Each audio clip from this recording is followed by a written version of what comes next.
How important is music to your shows? Very important, very important.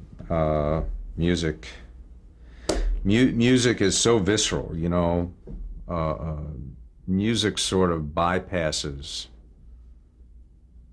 intellectual process, you know, and when it's really at its best, it supports, you know, the emotional life of a show in very valuable ways. And you know, I've worked with Mike Post pretty exclusively, one or two exceptions for, you know, for 25 years, and I love working with Mike because he's very generous creatively, and you know, and willing to try to understand what I want to accomplish. We've had a good collaboration. I mean, in particular, you know, his Hill Street theme was exquisite, and was exactly what I was looking for, conceptually. I love what he did on NYPD Blue. I mean, that's still thrilling to me. 10 years in, you know, every time I hear that opening piece, it just galvanizes me. Was that the first one that you heard for that series, or? Yeah, it was the only one. Sure. I actually enjoyed the Doogie Howser theme very much. Maybe, arguably, my favorite piece of music for a show that Mike ever wrote was the theme for Bay City Blues. It was one of the most, it was sort of an anthem, you know, but it was so beautiful. It was melancholy and sweet, and it was just fabulous. How involved are you in the budgets? I beg pardon? How involved are you in the budgets? Oh, very. Well, you know, have you ever built a home? If you did, you'd know what I mean. You know, you're dealing with your money, and you're dealing with other people's money, and I take that very seriously. And it means a lot to me to be thought of as a responsible producer. So I've never promised that I would give you something cheap, but I've always said to you, if I tell you I'll give it to you for this, that's what you're going to get it for. So I've always felt, you know, we may not be cheap, but you're not going to get any surprises. My dad always used to say, I can't afford a bargain, you know, and I've always sort of taken that to heart. I think if you get a show from us, you're going to pay retail, but you're going to get every bit of what you paid for, and there aren't going to be any hidden surprises. How are you able to work on multiple projects at once? I'm a schizophrenic. It's easy. No, you know, you actually learn to do it. It's actually fun. It gives you a sort of a change of venue, you know, internally. You can go from this to that, you know, and then, you know, the energy that you derive from one thing maybe helps you with something else. I mean, at first it seems daunting, you know, to have all those balls up in the air, but you get very good at it. You get very efficient at it. You develop systems. You just learn to. I taught myself years and years and years ago, because of the multitasking nature of writing, producing. I taught myself to write in 10-minute bursts, and then other stuff comes through the door, which you have to deal with, and then boom, go right back and pick it up where you left off without a moment's hesitation. You know, I mean, you just learn how to do stuff like that. What do you think are the most important things to remember when negotiating a production deal? The most important thing to remember when you're negotiating a production deal is to trust your attorney and to always give them the power to say no.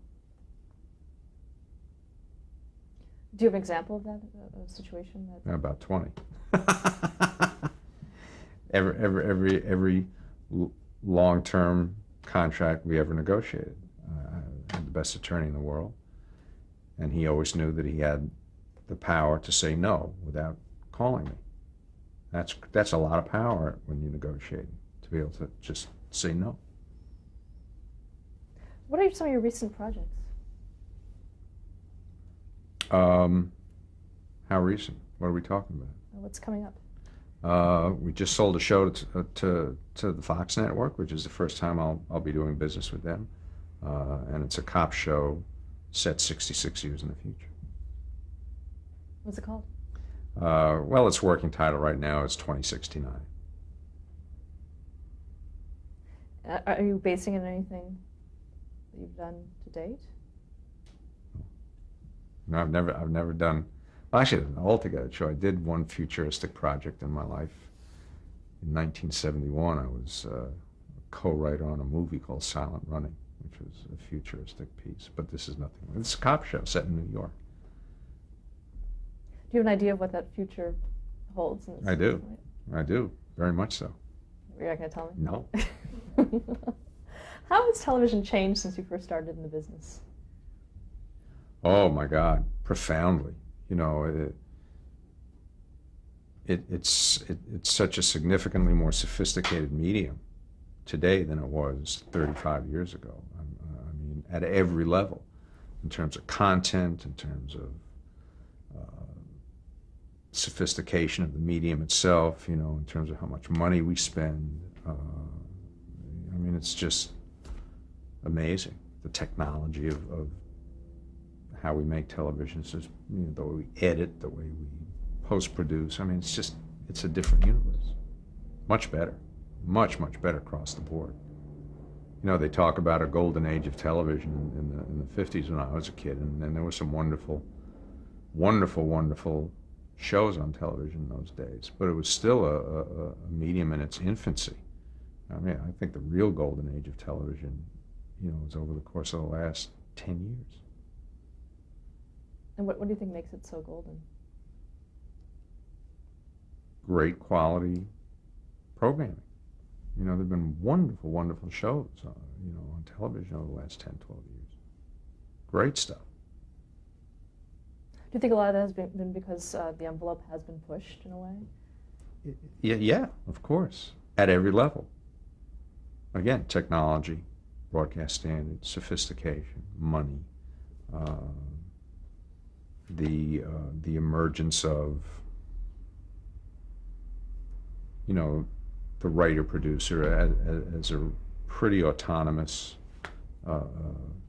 person in the process. You know, that's made a big difference. Yeah. What do you think is television's responsibility to audiences? Entertain them. That's it. Be entertaining. I mean, it's not my job to draw up the, you know, the rules for that stuff. I mean, my notion of what's entertaining may be very different from yours. You know, if you're making American Idol, and clearly gazillions of people are entertained by that, you know, you're working off a different set of rules than I am, but you're doing your job. You're entertaining people. Did you have a mentor in the business? Many, yeah. The aforementioned William Sackheim being prime among them.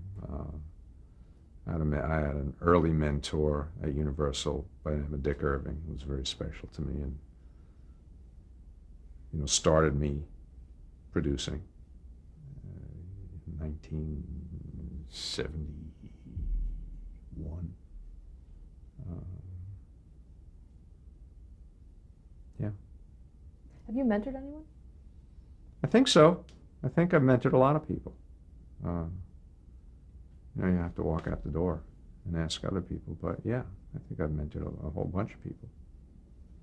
What advice would you give to an aspiring producer?